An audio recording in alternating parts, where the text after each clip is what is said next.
Another episode of the Leaders of PLS podcast. I am with Alex Munter. Very nice to meet you. Bonjour, it's nice to meet you. Bonjour.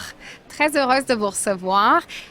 You are Chief Executive Officer, CEO at the Canadian Medical Association, which is a voluntary national association that brings together physicians and medical students to address national health issues. Big organization. An old organization, 158 years old. Started Big the and same. old. Big and old, yes. Started the same year as Canada, 1867. Amazing. Let's talk about your role first. So, at the Canadian Medical Association, one of your main goals is to optimize patient care, which is not a small task. How do you do that? On a day-to-day basis, let's say on a day-to-day basis. On a day-to-day basis. So, it's a big country. Yep. And an old country and a big country. And an old country and it's a big country. And I would say, there's not a big headline. There's lots of challenges in healthcare. Here's the good news. There's nothing wrong with healthcare that can't be fixed by what's right with healthcare. That's very refreshing to hear that. Yeah, and we've got great people, we've got great ideas. We in Canada occasionally have implementation problems. And so really our job at the Canadian Medical Association is to drive solutions, to identify solutions, find solutions, and help make them happen. And there's different ways to help make them happen. As you and I are chatting, there's a workshop going on here at this conference with three organizations here in Quebec that received funding from the CMA to reduce the administrative burden that physicians face. That's a huge one. issue. Yeah. Physicians spending time doing paperwork instead of seeing patients. And so these three initiatives are producing results. They're helping free up physician time. They're helping more patients get the care they need, and they can be scaled up and replicated, right? So that's an example.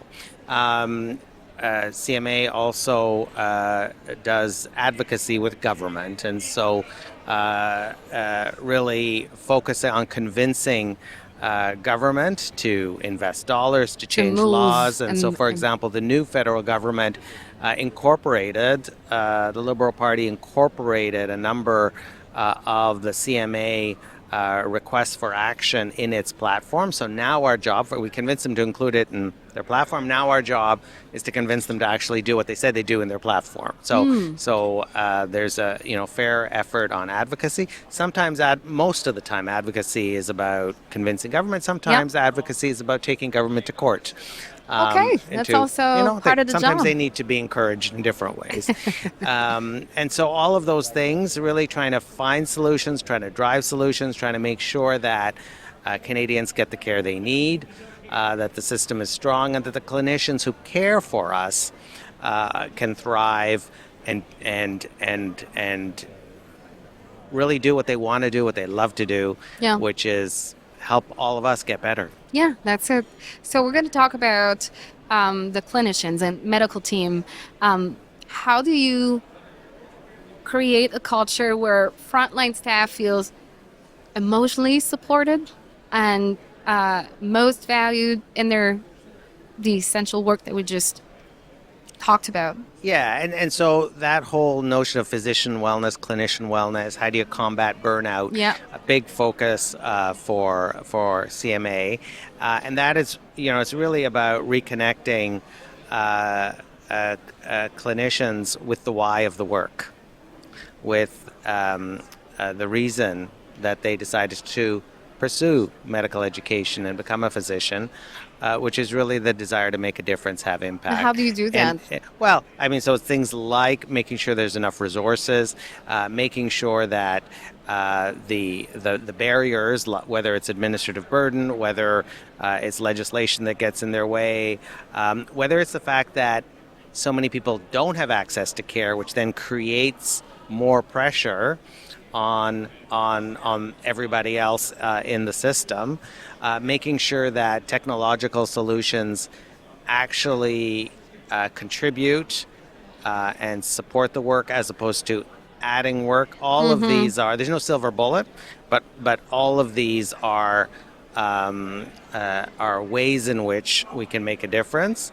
And all of these, when I talk about solutions, I don't think for an organization like CMA it's enough to diagnose the problem. It's not enough just to say here's what's there's wrong. a lot of people at work, different organizations. And lots of people can explain what the problems are. That part of our job is to explain the problem, but then part of our job is to also find the solutions and push the solutions. And the goal always being for medical teams and clinicians to spend as much time as possible closer to what they want and like to do, meaning making people and what we want them to do, right? Yeah, What do you, also what, not what, just yeah, what they're yeah. there for. What do but you want your doctor doing? Filling out forms?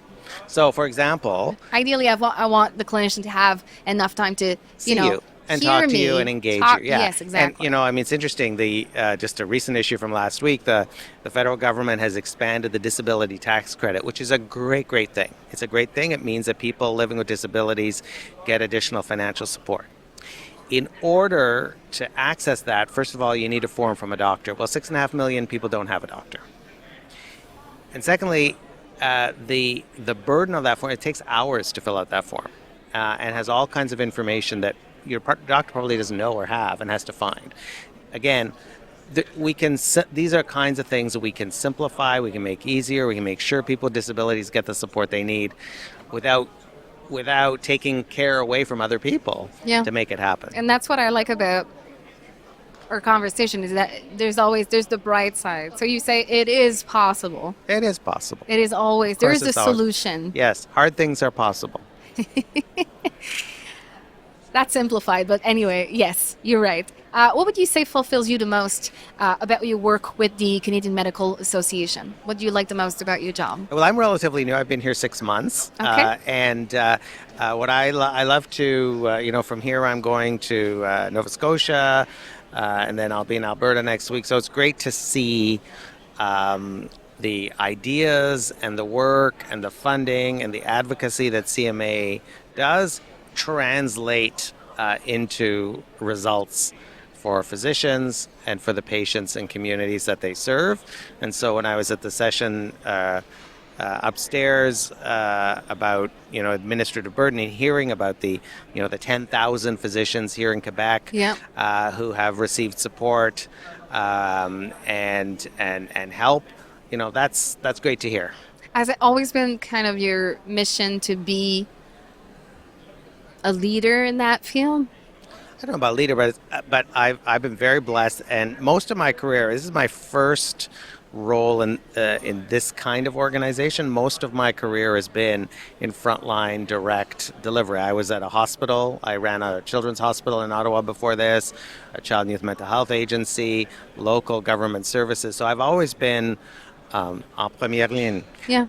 And so what I find in this role is it's the same issues and problems and opportunities that I was dealing with before, but where I was dealing with them before in an organization and in that kind of operational context. Oh no, we don't have enough doctors. How are we going to get through our surgical wait list at our hospital?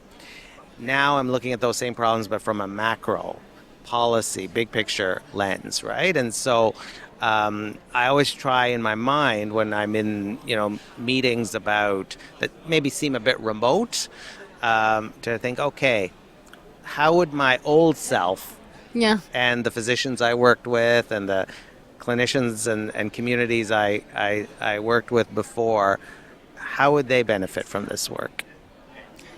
And it's interesting because you were frontline for a long time, so you know exactly what you're talking about, and you are not panicking.